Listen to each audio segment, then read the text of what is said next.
Hey everyone, this is Jules. I have a project share.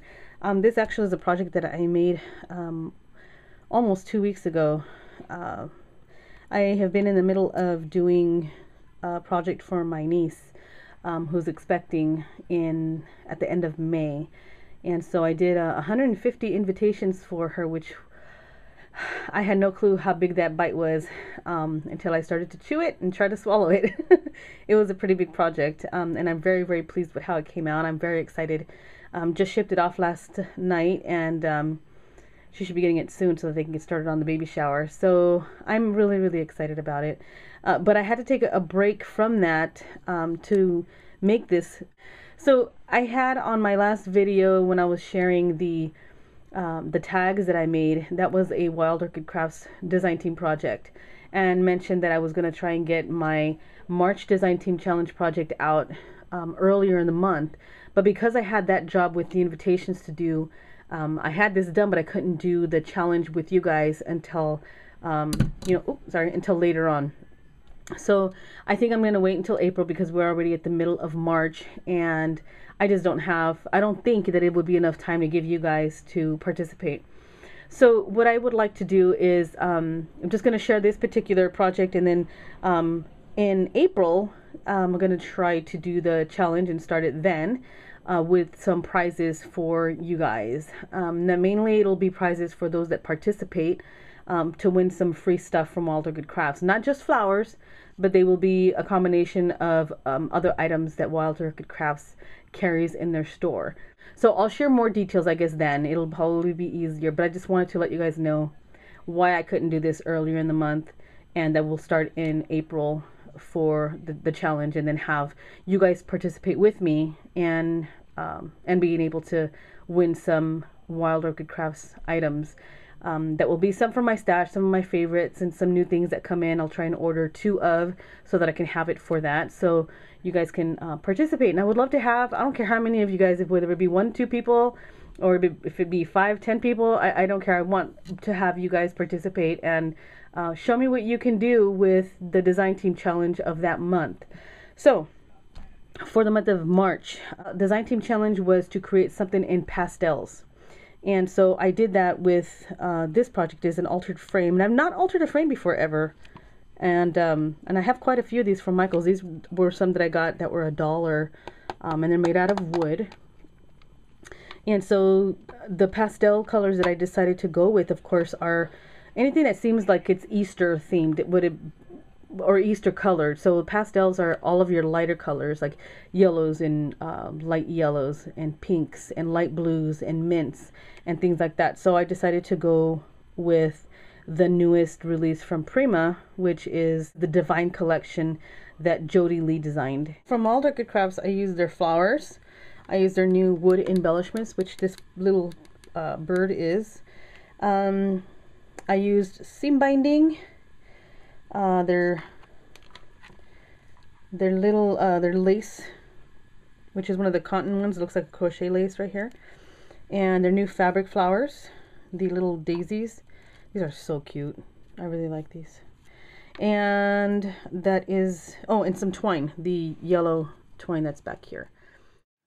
There's a video tutorial coming up here in a little bit, you guys, and remember that there's detailed pictures over on my blog. And I will be getting back to you guys for April to do the challenge with me, and we'll go on from there, and I'll give you all the details in that video. So stay tuned for the new design team challenge that I'm going to challenge you guys to do.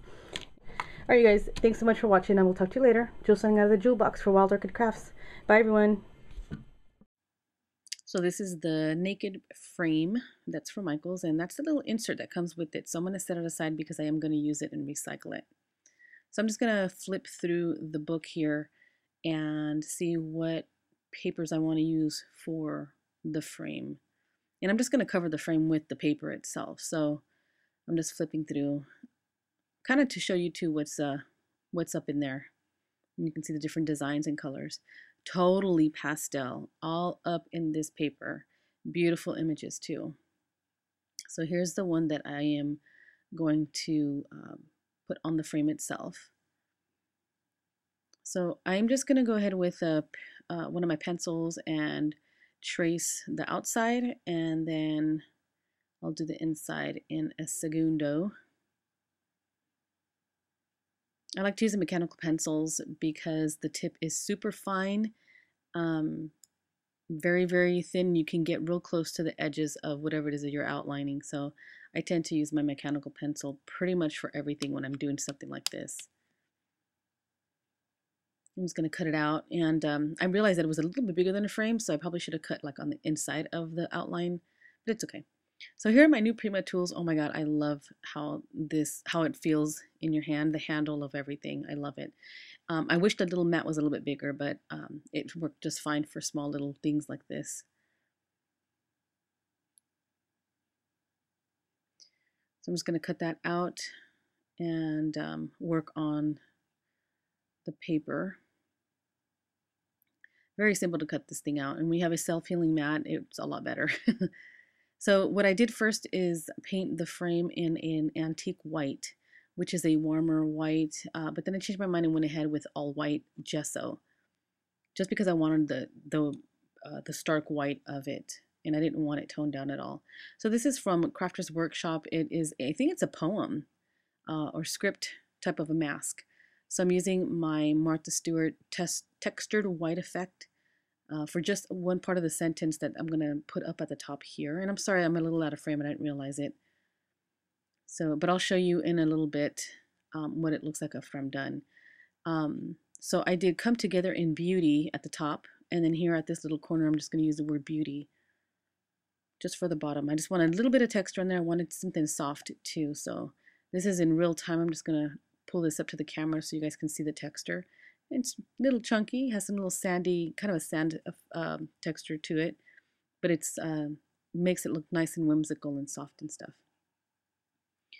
So you want to make sure that you immediately rinse off your masks because if that stuff sticks, it's kind of hard to get out, and it's a delicate piece, the mask itself. So I also grabbed some of that same white textured effect, and I did wet it down a little bit, but I stuck it and smudged it all over the edges to give a beautiful texture.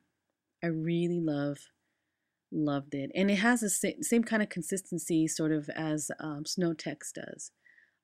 It can be a little bit expensive, and I got mine at Michael's, so you may want to use your coupon if you go to Michael's to look for it. And I ended up using gesso, and this kind of helps with sealing it down onto the frame, also blending it in using my little spongy tool here to kind of give it a more cohesiveness all the way around the edges of the frame. And that's the white that I want. And I did do the entire frame in white, although I covered the front with paper. I just think it kind of helps with priming your surface. So here I'm just going to use my Studio Matte Medium, and I'm going to do just the two edges, this bottom and this right side, and I'm going to stick it down, and then I'm going to flip it over to do the other side. The texture words down there are still a little bit wet, so I wanted to make sure that I was going to be careful with it and not smudge it. So, and I don't know, I mean, I probably should have put the paper down first and then maybe used a brayer to press it all in, but it still worked fine. I didn't see any bubbles or anything on the frame, which was great. So I'm just using the gesso to add some more texture all the way around the edges, and I'm going to use the very edge of the sponge to create little streaks throughout the frame. And then I kind of use my finger to rub it. I'll show you like right here in just a second.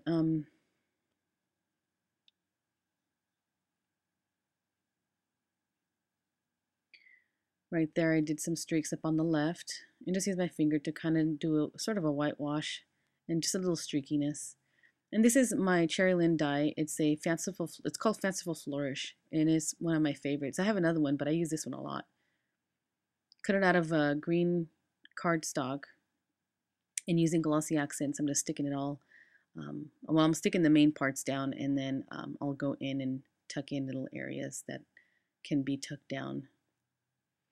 And there's some cheesecloth in white and some of the white cotton lace from Wild Orchid Crafts. I just did a fishtail cut on the ends of both.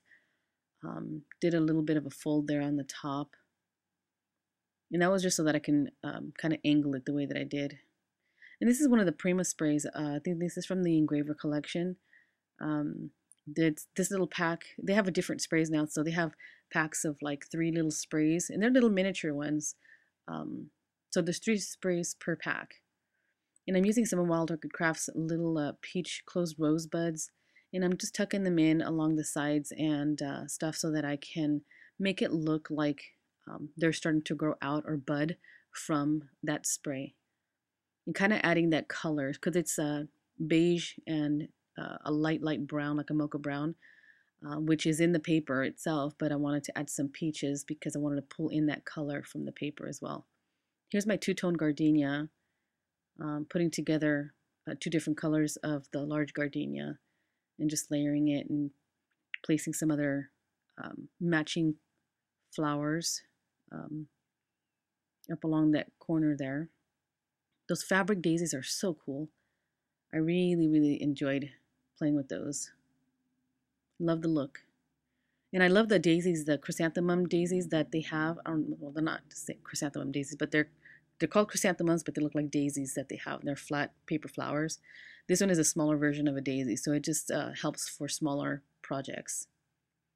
So I'm just going to whitewash with my snow cap paint on some of the pieces. And I didn't show it, but I did cut some the chicken wire designs there, where it says you.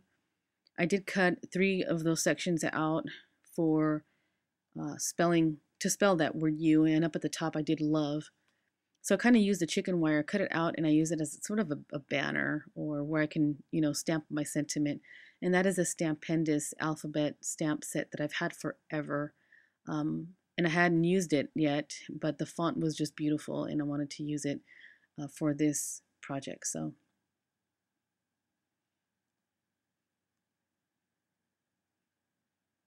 just kind of figure out placement. And that's a fussy cut flourish of roses and stuff from the paper collection. And that's a Martha Stewart punch that I already had a bunch of those cut out. So I wanted them to show more, but I ended up hiding them. So I was a little, not upset, but I was a little saddened by that. Because I really did want them to be branchy back there, like a bushel. So there's some seam binding in the pink salmon from Wild Orchid Crafts. It sits right on top of the Prima charm that I painted in gesso. Painted it white because it was creamy. And just tacking down some flowers there. Basically, that's all. Now for the insert here, I wanted to, since it's the exact same size as what needs to be inside the frame, I decided to turn this into a photo mat. So I wanted to hide all that blue and get my surface ready for some of the another paper from the collection. So I did maybe just a couple coats of gesso on here. And I did do both sides. And this is the paper that I chose to do to cover this photo mat with. Again, using Studio Matte Medium, I'm just gonna brush it all the way on. And it happened to be the exact size for the top part of this paper. So using my brayer, just press it down and to get all the bubbles out, which was very helpful. And then just gonna cut out my mat, and then I'm gonna add some more of the glue on the other side, and you'll see here how the paper I almost put it down on the wrong side. I just noticed that I did that. So it fit perfectly. It was a perfect size. It fit exactly how it needed. I was hoping that it would, and I didn't even really measure it. It just looked like it would fit. So I'm just gonna cut the excess off and then use my corner chomper to cut through it and round off the corners. Just doing some more whitewashing with some snow cap white paint with a little paint dauber on it, drying it with some heat. And as it's still kind of a little bit wet, I am adding it back into the frame, and it's done. All the links are down below. If you have any questions, let me know, you guys. I will talk to you later. Jules sending out of the Jule box for Wild Orchid Crafts. Bye, everyone.